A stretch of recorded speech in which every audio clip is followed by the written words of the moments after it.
Hello, everybody. It's March 30th. Woohoo! Almost April, and it's the start of baseball season. Blue Yes. Jays are playing today at 2 o'clock, and super exciting because, spring is here. Just look outside, right? Well, this is the springest feeling week we've had this year. It's we're heading in the right direction, right? I would Yeah, agree. exactly. It's supposed to be 10 tomorrow. Woohoo! Shorts are going to be out. Oh, yeah. Calgary, you know what? The guys in Calgary are like, oh, it's shorts weather. Not me. Shorts and patios. No, I went to a birthday party last week and I wore shorts. I went for the birthday party. It was beautiful, spring day. Started snowing during the birthday party. By the time the party was over, it was a beautiful spring day again. I love Alberta. You don't like the weather, wait 5 minutes. Well, right. Jaden, I'm glad you've admitted you're one of those shorts guys in March. That's good. Big time. Jorts all over the place, buddy. Jorts. All right. Enough of that. Let's get to what we want to talk about this week. And I want to start at the bottom today because look at the total active actually went down slightly. And we're going to explain to you how that actually happened here because the detached listings that we always focus on, that didn't happen to. They went up again this week. So we had 234 new listings, 278 sold, 118% sale to new listing ratio, 226 pending, so down this week, but the sales are up. Price reduced of only 90, so that's the lowest it's been in 5 weeks. We had 38 back on market again this week. Our days on market went down again, down to 24, but this is spring market. This is what happens, right? And we're knowing, and we're seeing it, that homes are selling in the first weekend. So our active detached, 1167, which is up, basically 20 from last week, whereas our total active is down 2, right? But anytime you're just flat or slightly below, that's an interesting sign that we always take note of. So if you look at the last 5 weeks, we were 2112 back 5 weeks ago, and now we're 2366. So yeah, we're up for total listings, but certainly nothing earth-shattering to where we're a buyer's market at this point. But of course, next week is April, which means we're going to recap all of March. We're going to find out what the actual stats were, and then we will head on to look back at last year, Natalie. All right. Okay, so last year we were at 880 for our total sales. Now we're at 542, so down 38%. New listings are down 37%. Active listings are down 26%, so it is climbing up a little bit. Pendings are at 23%, minus 23%. And days on market is up 20% over last year, but it's from 20 to 24. It's sort of 6 of one, half dozen of the other, really. So yeah. Okay, go back to the previous slide. Sorry, go back to the previous slide. So I just want to show people. So we had 226 detached pendings, and go forward one slide now, on a total of 700. And sorry, I can't read that. 794. 794. Mm-hmm. So minus out the 226, the rest of those were apartment condos, row townhouses, semi-detached, right? So there's a lot of activity. Why? Because those are the lower priced inventory levels. So that's, just a very interesting stat. Those are certainly very active as well. Now we'll go to that foreign buyers ban. So Jaden, jump in on this with me. So essentially, the buyers ban that came into effect in January, basically, unless you had a PR card or a permanent resident card, you could not buy a home. Is that what you understand as well?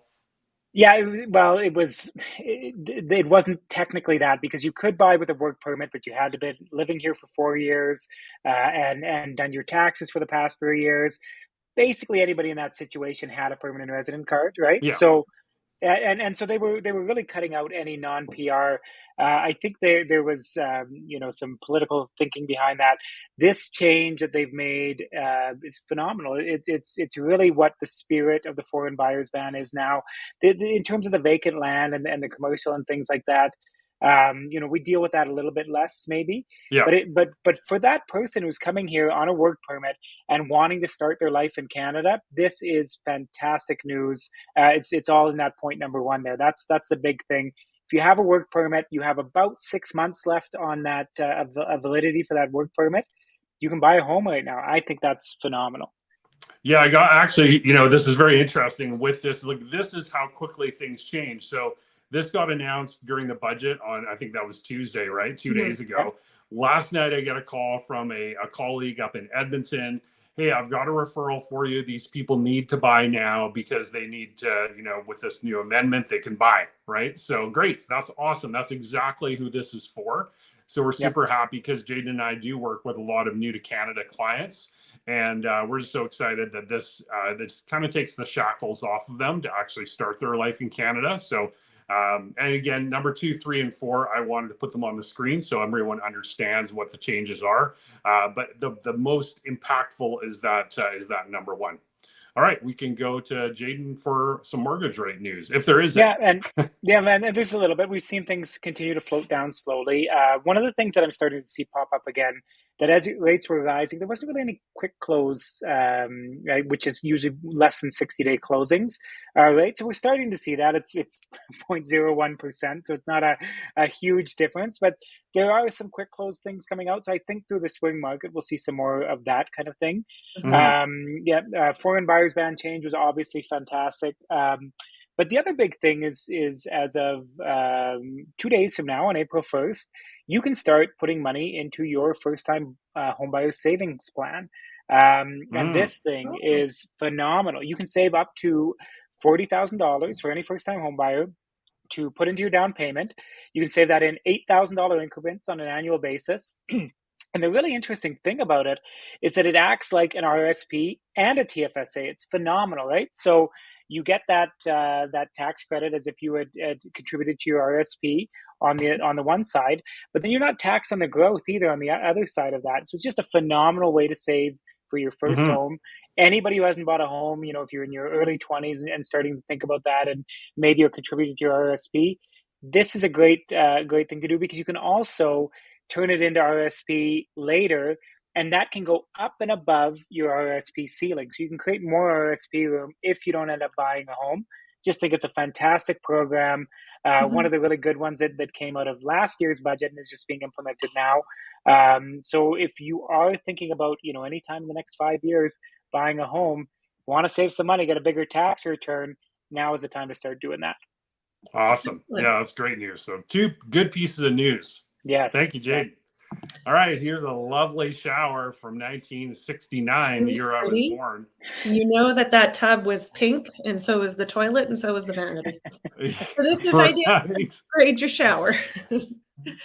Okay, so this is an interesting one. This is a curbless shower, which is very popular now, especially when you have a lot of people aging out in their home. It allows them to stay in. They could build it big enough that they could eventually, if they needed a walker, a wheelchair, or something in there. But it's very popular in a lot of new home builds. So this is continuing the tile from the shower to the floor. Like, it's just running. You see those penny tiles are just running straight down, and it's just one big, long, continuous line. And it looks pretty cool. The next one is install a skylight. This is a nice idea because a lot of bathrooms are so dark. And if you can put in a skylight, that added light is such a huge thing. Like our client's house, Mark, that we went to last week. Yeah, makes a huge difference. Yeah. Next one is dividing the space. Like, there's a lot of those continuous rooms where the tub is in with the shower, which can make it a little harder to clean. This is a really good idea. If you have a smaller space, a smaller bathroom, you can still have both the luxury of the soaker tub and the shower, but you're not having to take over another bedroom to do it. This last one is interesting. This is called Bring in the Technology. Now, this is just a basic bathroom looking, but this is a rain stick shower head. And I'm just reading my little notes here. It is the first Wi-Fi enabled circular shower head. The system saves 80% of water and up to 80% of energy efficiency, but it maintains over twice the flow rate that a low flow shower head would do. So that is a huge thing, especially, everybody's trying to conserve water to a certain degree, and those low flow shower heads are terrible. Like, they just don't work very well. So this is a really nice alternative for people. So I have no idea how much it is, so don't ask. You can Google it. Use the Google. Use the Google machine. Brand new segment now. Random reviews. You never know what's coming. It might be a restaurant one week. It might be, how was Jaden's Ranch? Is it worth going to? Things like that. No, I'm kidding.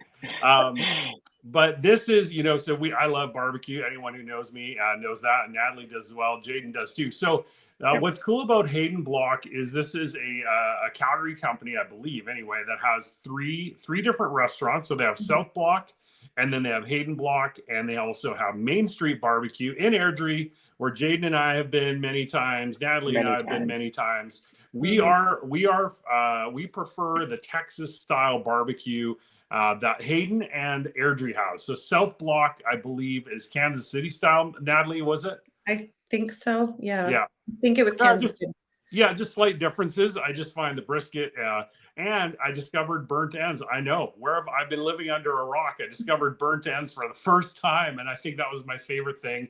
We were there for our friend's 40th birthday party, and then back again last week for a lunch with another realtor. So fantastic sides. Jalapeno mac and cheese is an absolute must-do. The broccoli salad, just to mix in some greens. I'm saying that to myself. Tons of taps, and then they've got live music Friday, Saturday nights at 8. I think it was 8:30 actually. I forgot the .30 there, but 8:30 somewhere in there.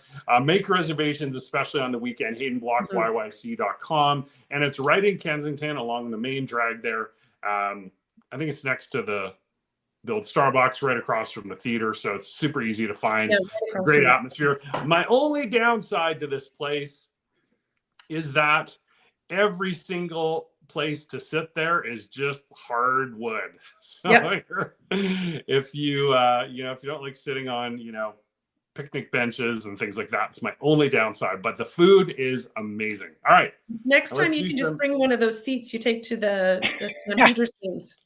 Okay, now I feel really old. Thank you. All right, so we got that Calgary Rock and Gem show coming up. The Wranglers play at 1 p.m. tomorrow versus Henderson, and they're unveiling their mascot. It's so exciting. Cool. So if you have kids on spring break, check out the tickets there. You've wanted to take them to a pro hockey game.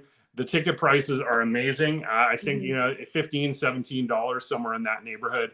That World of Wheels show is coming up this weekend. What's super cool here is if you follow any of the guys that customize, Chip Foose will be there tomorrow 3 to 9, and our very own Lanny McDonald will be there Sunday from 11 to 2. And then that Calgary Stampede Rangeland Derby canvas auction is coming up on April 13th.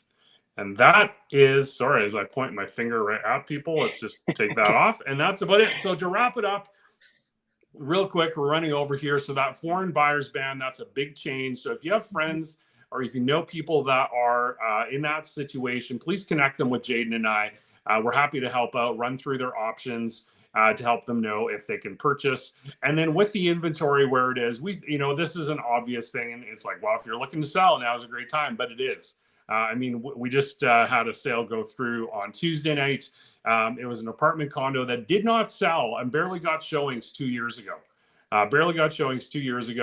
And we put it on for a very similar price, and we actually got just slightly over asking at the end of the day. So client is super happy. So if you have an investment property, if you know people that are going, you know what, I'm done being a landlord, reach out to us. We'd love to help them, and we can show you what we did for this client in particular. So Jaden, that's about it. I'm sure you're excited to wear those shorts, get some tan on those farm boy legs. That's right. The lower beneath the knee has to tan up a little bit here. Yeah, exactly. Yeah, that's right. And I saw yesterday, next Friday is supposed to be 16. Yes. Thank you. Yeah. So with that, we'll hope that actually holds. But we'll be back next week, of course, with a wrap up of March. Tons of more information. Thanks everyone for watching either now or later on Facebook, YouTube, LinkedIn, and we'll see you in 7 days. Bye. Guys.